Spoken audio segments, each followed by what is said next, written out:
एक शाम प्राची टीवी पर सीरियल देख रही होती है। तभी उसकी सास वहाँ आती है। अरे सीरियल में तो ऐसे मग्न है जैसे आज रात का खाना पड़ोसी आकर बनाएंगे।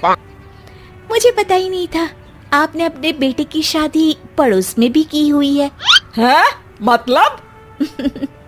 मतलब इस घर में सारा काम बहू ही करती है, आप तो सिर्फ खर्राटे मारती हैं।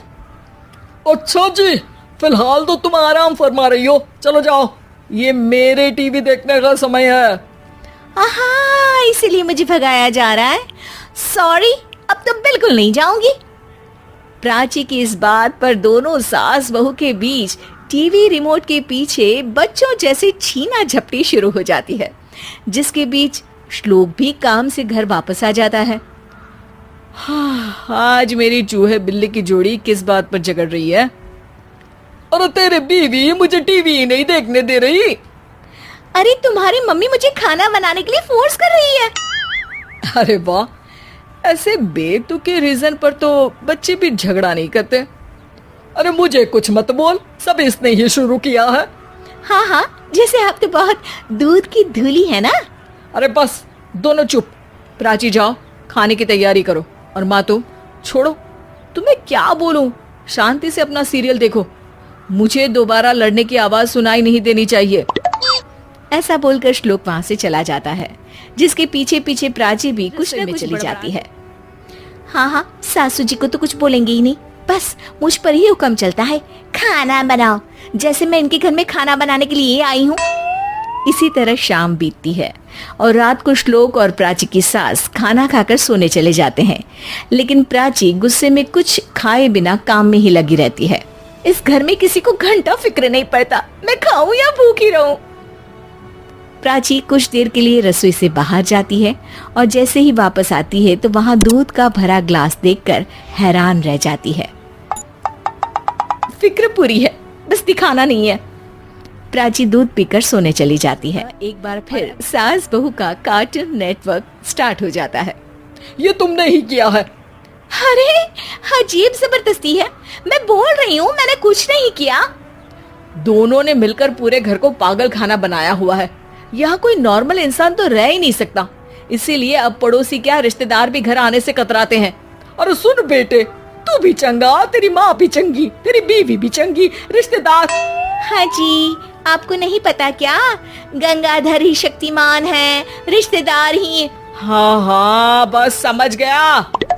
कभी जानवरों जैसे लड़ेंगी तो कभी जुगलबंदी करेंगी। भाई मैं आप दोनों के बीच में नहीं फंसना चाहता। सास बहू की इस मनमौजी जोड़ी से परेशान होकर श्लोक अपना सिर खुजलाता वहां से चला जाता है। चलो अब मैं भी कीर्तन में जा रही हूँ। इस पर जैसे ही सास कमरे में अपना पर्स लेने जाती है तो वहां नाश्ते की प्लेट रखी देख मुस्कुराने लगती है और नाश्ता करके घर से बाहर निकलते हुए कुछ पैसे टेबल पर रख जाती है, जिसकी कुछ देर बाद सिलेंडर। ओ मोरी मैया, मैं सिलेंडर के बारे में तो बिल्कुल भूल ही गई थी। घर खर्च के सारे पैसे भी मम्मी के पास है और श्लोक से बोला तो उल्टा 4 बात सुनाएंगे। प्राची ये सोच ही रही होती है कि अचानक उसका चेहरा चमक उठता है और वो घर में आकर इधर उधर देखने लगती है। तभी उसकी नजर टेबल पर रखे पैसों पर पड़ती है, जिन्हें वो सिलेंडर वाले को श्लोक देख लेता है। अच्छा बेटे, इतना बड़ा घोटाला, सबके सामने मैं तेरी दुश्मन और पीठ पीछे तेरी मेरी यारी। इस पर श्लोक एक प्लान बनाता है। सब एक साथ बैठे होने पर बोलने लगता है। माँ, तुम दोनों की बहुत लड़ाई होती है, इसलिए मैं सोच रहा हूँ कि प्राची को उसके घर छोड़ाऊं, इससे वो भी खुश रहेगी और तुम भी। अचानक श्लोक की ये बात सुनकर सास बहू शौक से उसकी तरफ देखती हैं। अरे ऐसे कैसे घर छोड़ाओगे, मुझे कहीं नहीं जाना।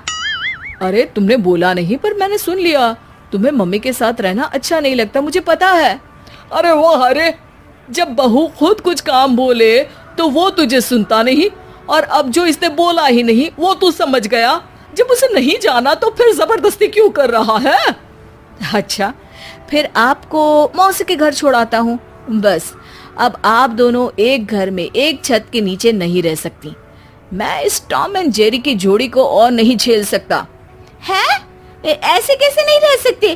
तुम्हें इतनी दिक्कत है तो तुम्हारा बोरिया बिस्तर पैक कर देती हूँ, लेकिन मम्मी जी कहीं नहीं जाएंगी। बिल्कुल यही सुनना था मुझे।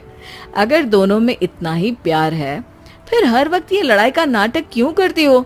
देखा मैंने कैसे माँ किचन में दूध रखती है और तुम उनके लिए कमरे में नाश्ता रखती हो, और कैसे वो पहले ही तुम्हारी दिक्कत समझकर घर में पैसे रखकर बाहर जाती है। अरे भाई, इतना ड्रामा तो डेली सोप में भी नहीं होता जितना तुम दोनों ने इस घर में फैलाया हुआ है। तू हमें टॉम एंड जेरी बोलता है ना, तो याद कर वो दोनों भी एक दूसरे को बाहर वालों की बुरी नजर से बचाने के लिए हमेशा सबके साथ, लेकिन अकेले में दिक्कत के समय मदद भी तो करते थे। बस हमारा रिश्ता भी कुछ ऐसा ही है। और वैसे भी अगर सास बहू में तू मैं नहीं होती तो दुनिया वालों को कहानियां कैसे मिलेंगी?